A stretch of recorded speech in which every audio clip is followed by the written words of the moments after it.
प्रभु नारे आपण समस्त को स्वागत करे। आज सकाल समय पवित्र आत्मा मन को तांकर पवित्र पूर्णता दे आम को शक्तियुक्त करंतु। लुकतार 19 पर्व 5 पदरे जीशु यही कथा कहते गृह परित्राण गृह। आज गृह विषय जदि आम चिंता करूँ, स्वामी स्त्री संतान परिवार को नहीं गोटे गृह निर्मित हुए, किंतु से गृह जदि परित्राण गृह हेबनी, ख्रीष्ट केन्द्रिक गृह जदि हेबनी, ताले से गृह रे परमेश्वर आशीर्वाद को आम देखी न। आम गृह रे आम ख्रीष्टीय परिवार रे प्रथम स्थान कौन प्रभु को दो।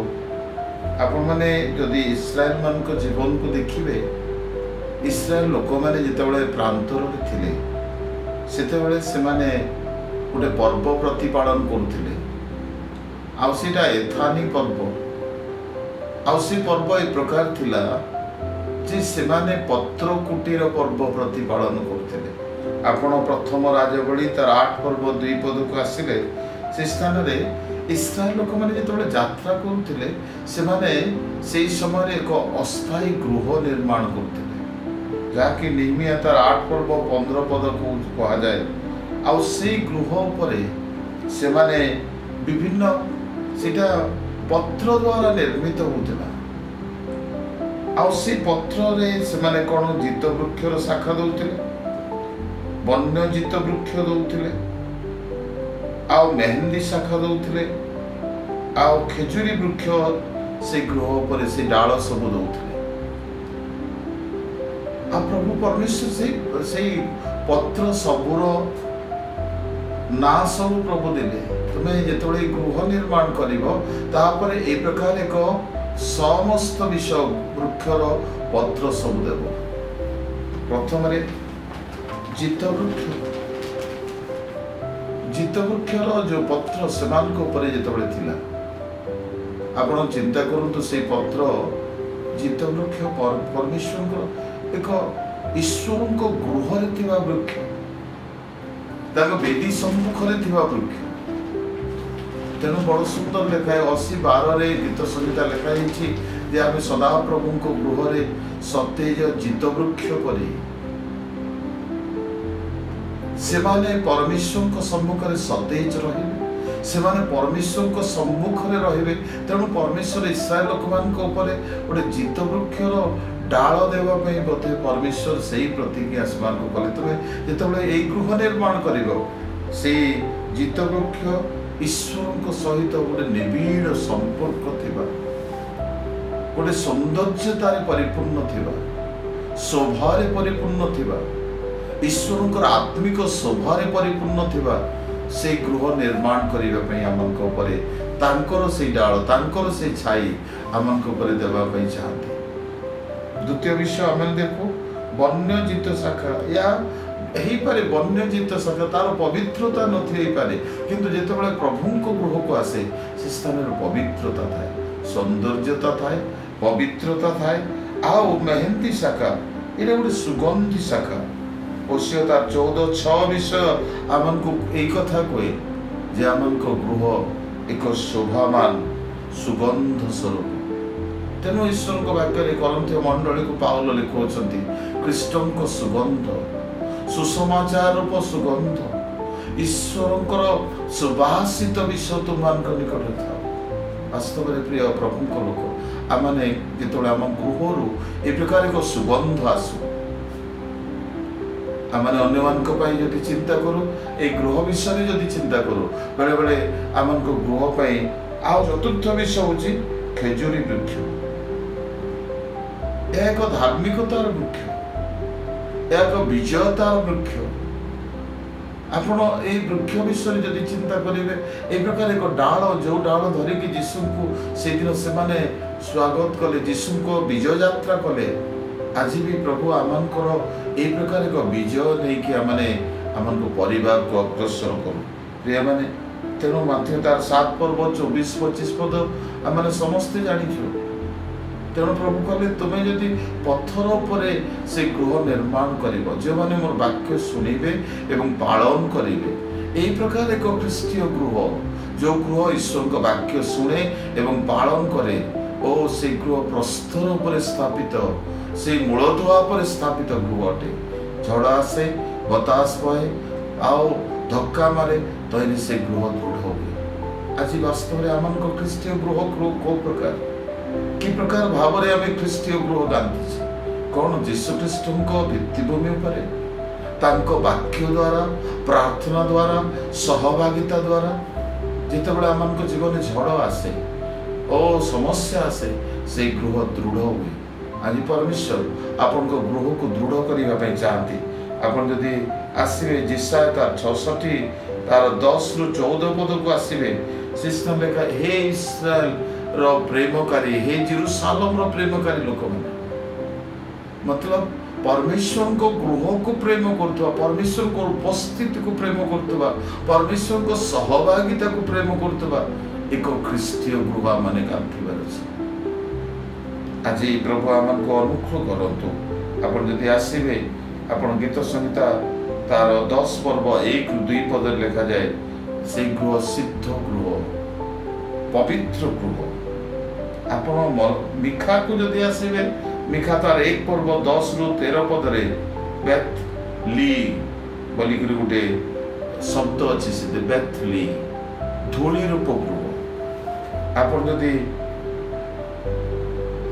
ता तल को पढ़िबे साफिर अर्थ सुंदर बा बेथली बेथल बा ईश्वर गृह रे जहाँ परिवर्तित करे आज आम को गृह परिवर्तित हो ख्रीष्टन को पाई से प्रभु जे आम को प्रेम कले तेणु से गृह को गले से मार्था गृह को गले मार्था मरियम को गृह को गले आ जेतेबेले से जाउथिले सेमानक सहित सहभागिता करथिले सेमानक सहित भोजन रे बसथिले आज भी ख्रीष्ट जदि आम सहित अछंती वाक्यर सहभागिता रे प्रार्थनार सहभागिता रे तांको उपस्थितिर सहभागिता रे आमनको परिवार को माने क्षेपण करिवार अछि तेणु जीशु जेतेबेले यक्ष गृह को गले से जानिथिले जने पापी लोक से करग्राही थिला किंतु जीशु गला परे कहउछन्ते आज ए गृह परित्राण गृह वास्तव में प्रिय माने आज सकाल समय प्रभु ये प्रश्न करती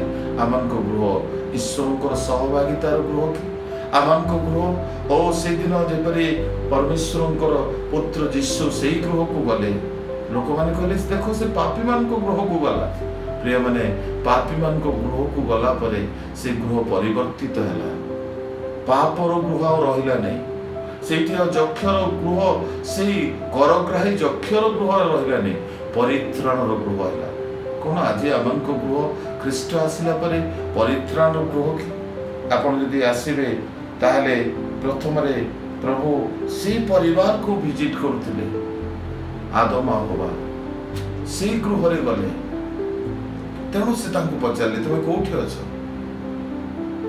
प्रभु तांको खोजुथिले प्रभु चाहूथिले जे सेमान तांको सहित सहभागिता करंतु कौन आज आमान को गृह ख्रीष्ट को खोजिबार गृह है आमान को गृह रे अशांति अच्छी आमान को गृह रे अनेक समय परचर्चा अच्छी आम गृह रे निंदा अच्छी आम गृह रे क्रोध अच्छी आम गृह रे अपवाद अच्छी आम गृह रे विभिन्न प्रकार से आमान को जीवन रे अनेक समय आम शांति को आशीर्वाद को मंगलता को यही पारे आम आर्थिक भाव में आम आय भी बहुत ही पारे आमने विभिन्न प्रकार आयर अंशी ही पारू किंतु ख्रीष्टीय गृह जोटी प्रभु अच्छे जोटी प्रभु को सहभागिता अच्छी जोटी परित्राण गृह है जो गृह ख्रीष्ट को मूलदुआ पर स्थापित से गृह आम प्रभु चाहती प्रिय माने प्रभु आम को अनुग्रह दिंतु जे से दिन प्रथम गृह रे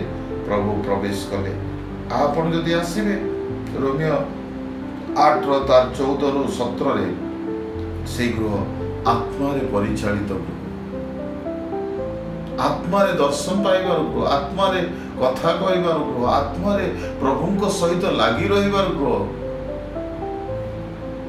आमे जेतेबेले गृह रे अछु ସେତେବେଳେ ପ୍ରଭୁ ଆମମାନଙ୍କ ସହିତ ଅଛନ୍ତି ସେ ପ୍ରକାର ଅନୁଭବ ହେବାର ଅଛି। ପ୍ରିୟମାନେ, ଆଜି ଯେତେବେଳେ ଏଇ ଗୃହକୁ ଆମେ ପ୍ରଭୁଙ୍କ ପାଦ ତଳେ ସମର୍ପିତ କରିବା, ଆଜିକି ଆମମାନଙ୍କର ଗୃହ ଏ ପ୍ରକାର ଏକ ଶୋଭାରେ ସୌନ୍ଦର୍ଯ୍ୟତାରେ ପରିପୂର୍ଣ୍ଣ ଅଟେ। ଆମେ ପାରିବାରିକ ଜୀବନରେ ଅନେକ ସମୟରେ ଦୁଃଖରେ, ନିରାଶରେ, ଚିନ୍ତାରେ ଅଛୁ।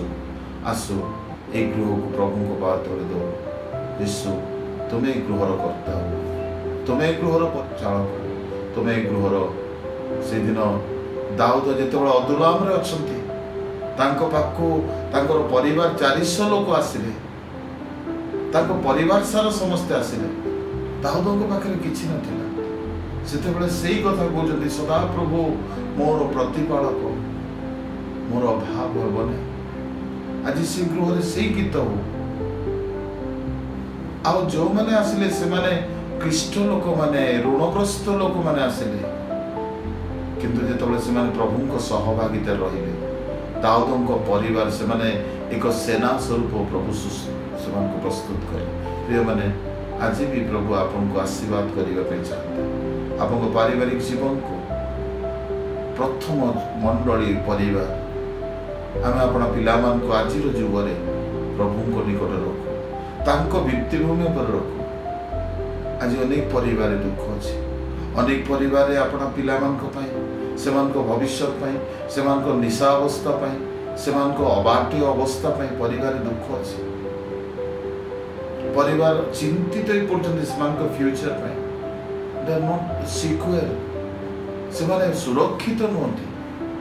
ଯଦି ଆମମାନଙ୍କ ପରିବାରକୁ ଖ୍ରୀଷ୍ଟଙ୍କ ନିକଟ ଦେବା, ଆମମାନଙ୍କ ପରିବାରକୁ ଖ୍ରୀଷ୍ଟ କେନ୍ଦ୍ରିକ କରିବା, ଆମମାନଙ୍କ ପରିବାର ଖ୍ରୀଷ୍ଟଙ୍କ ଭିତ୍ତିଭୂମି ଉପରେ ସ୍ଥାପିତ ହେବ, ସେତେବେଳେ ଯୀଶୁ କହିବେ, ଏ ଗୃହ ପରିତ୍ରାଣ ଗୃହ, ଆସ ପ୍ରଭୁଙ୍କ ଚରଣ ତଳେ ନିଜକୁ ରଖିବା। ସ୍ୱର୍ଗସ୍ଥ ପ୍ରଭୁ, ତୁମେ ସୁନ୍ଦର ଏକ ପରିବାର ଦେଇଛ, ଆଉ ସେ ପରିବାରକୁ ତୁମ କେନ୍ଦ୍ରିକ କରିବା ପାଇଁ ସାହାଯ୍ୟ କର। ଯେଉଁମାନେ ଅନଲାଇନରେ ଅଛନ୍ତି, ଯେଉଁମାନେ ବାକ୍ୟ ଶୁଣୁଛନ୍ତି, ପ୍ରଭୁ ସେମାନଙ୍କ ପରିବାରକୁ ଆଶୀର୍ବାଦ କର। ପ୍ରଭୁ ସେଇ ଖ୍ରୀଷ୍ଟ କେନ୍ଦ୍ରିକ ପରିବାର ହେବା ସଙ୍ଗେ ସଙ୍ଗେ ଏକ ସ୍ୱର୍ଗୀୟ ପରିବାର, ହଁ ପ୍ରଭୁ, ଏକ ସାକ୍ଷ୍ୟମୟ ପରିବାର, ଏକ ସୁବାସିତ ପରିବାର, ଏକ ହଁ ପ୍ରଭୁ ସେମାନଙ୍କଠାରେ ଏକ ବିଜୟୀ ପରିବାର ଭାବରେ ତୁମେ ସେମାନଙ୍କୁ ରଖ। ଯଦି ସେ ପରିବାର ମାନଙ୍କରେ କୌଣସି ହଁ ପ୍ରଭୁ ସମସ୍ୟା ଅଛି, ଦୁଃଖ ଅଛି, ଚିନ୍ତା ଅଛି, ନିରାଶ ଅଛି, ସେଥିରୁ ସେମାନଙ୍କୁ ଦୂର କର। ତୁମ ପବିତ୍ର ବଳବନ୍ତ ହସ୍ତ ସେ ପରିବାରକୁ ଆବୋଳ। ପ୍ରଭୁ ସମସ୍ତ ପରିବାର ମାନଙ୍କୁ ତୁମଠାରେ ଅଧିକରୁ ଅଧିକ ଆକର୍ଷିତ କର ବୋଲି ପ୍ରାର୍ଥନା ଯୀଶୁ ନାମରେ ମାଗୁଛୁ। ଆମେନ୍।